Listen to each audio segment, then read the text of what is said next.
इस्तीफा दिया है के पाटन में, क्या कहना चाहेंगे? पाटन इलाके में आज बड़ा तोहफा दिया है रेलवे स्टेशन का शुभारंभ। देखिए, हमारी सरकार ने बिजली के तंत्र को विकसित करने के लिए और सुदृढ़ करने के लिए, जो पिछली सरकार थी उसने 5 साल कोई काम नहीं किया, जिसका नतीजा रहा कि बिजली तंत्र में हम न तो उत्पादन बढ़ा पाए और न हमारे वितरण की प्रसारण की जो हमारी क्षमता है उसको बढ़ा पाए। आज ये जो दोनों हमारे प्रसारण के जो दोनों GSS हैं 220 और 132 के, इसके माध्यम से इस क्षेत्र में सुदृढ़ीकरण लाइट का भी होगा।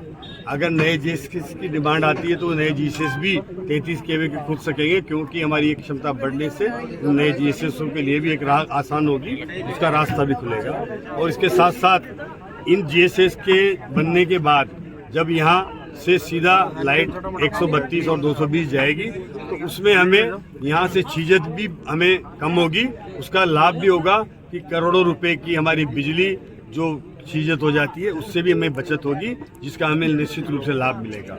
और आने वाले समय में हमारी सरकार ने इस बिजली तंत्र को सुदृढ़ीकरण करने के लिए योजनाएं बनाई है, जिसके माध्यम से हमने 1,60,000 करोड़ के MOU हमारे केंद्रीय उपक्रमों के साथ किए हैं।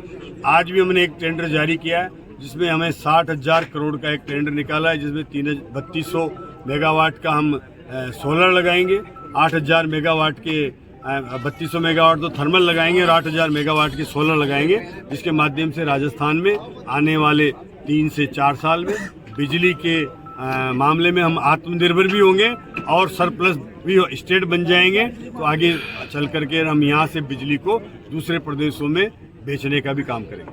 भाई साहब, आज जो राहुल गांधी है वो कह रहे हैं कि लोकसभा जो चुनाव है उसमें हिंदुस्तान कह रहा है कि नो EVM, क्या कहना है आपका इसको लेकर? देखो, EVM कोई अभी मोदी जी लेकर के नहीं आए, ये पहले से EVM चल रही थी।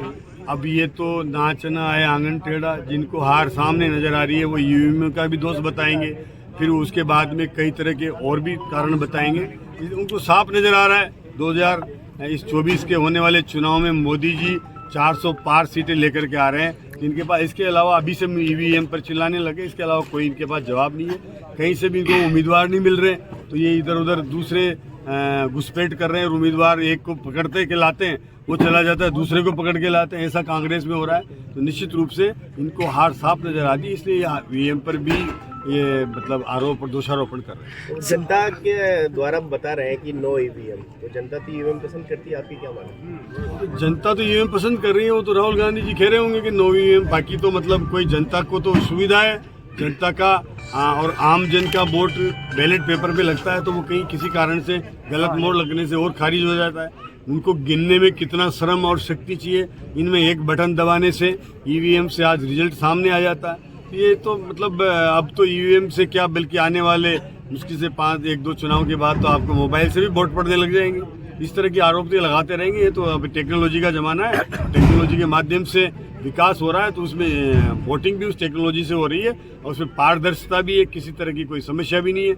और किसी को डाउट लगता है तो उसमें पर्ची भी निकल रही है। अब तो आप चाहो कि फलां बूथ पर हमें डाउट है तो उसकी पर्चियाँ भी गिन सकते हैं। हम रैंडमली विधानसभा चुनाव में भी 507 बूथों की पर्चियां गिन करके उनकी भी काउंटिंग हुई है, तो वो भी वही बैठ रहा है जो मतलब उसका इलेक्ट्रॉनिक मशीन के द्वारा हो रहा है, तो वो हार्ड कॉपी भी उसकी उपलब्ध है उसमें। इस तरह से कोई मतलब ही नहीं है कि इसके 25 भाजपा को दी गई, आपका क्या कहना है? देखिए, न्यूज़ 18 ने भी पोल आया है, उसमें भी 25 की 25 सीटें भाजपा को दी है और पिछले 2 बार से वही रिकॉर्ड बना रहे हैं, तीसरी बार भी यही रिकॉर्ड यहाँ से बनेगा और 25 की 25 सीटें राजस्थान से भारतीय जनता पार्टी जीतेगी। और इस बार हमारा लक्ष्य ये है कि 25 की 25 सीटों को 5 लाख से ज़्यादा मतों से जीते, ये हमने तय किया है और इस करिश्मा जाएगी। और कटारिया जी ने कहा था कि मतलब जो है कांग्रेस में दम घुटता है, तो क्या मतलब आप आम जन भी कहीं ना कहीं दम घुट रहा हो, ऐसा मतलब वो अपने आप को आभास नहीं कर पा रहे हो, तो कुछ प्रेरित करना चाहेंगे सर आम जन को? देखिए, आम जन का भी मोह भंग हो चुका है। कांग्रेस पे कोई न तो नीति है, न नीयत है, न उनके कोई कार्यक्रम है, न कोई मैनिफेस्टो है। वो जो कहते हैं वो करते नहीं है। मोदी जी का यही सबसे बड़ा करिश्मा है कि वो मोदी जी की गारंटी है, वो जो कहते हैं वो करके बताते हैं, उसकी क्रियान्वित 100% करते हैं, मॉनिटरिंग भी करते हैं और उसको क्रियान्वित करके और धरातल पर ला करके और दिखाते भी है। हर क्षेत्र में विकास हो रहा है हमारे, चाहे वो आप रेल का विकास ले लो, एयरपोर्ट का ले लो, रोड का ले लो, कौन इंफ्रास्ट्रक्चर में ले लो, हर क्षेत्र में हमारा जो तेज गति से 10 गुना तेज गति से विकास हो रहा है पिछली कांग्रेस की सरकारों से। तो निश्चित रूप से आज हमारे यहाँ जो विकास की गति नज़र आ रही है वो बहुत बड़े स्तर पर आ रही है और उसका निश्चित रूप से आम जनता उसको पसंद भी कर रही है।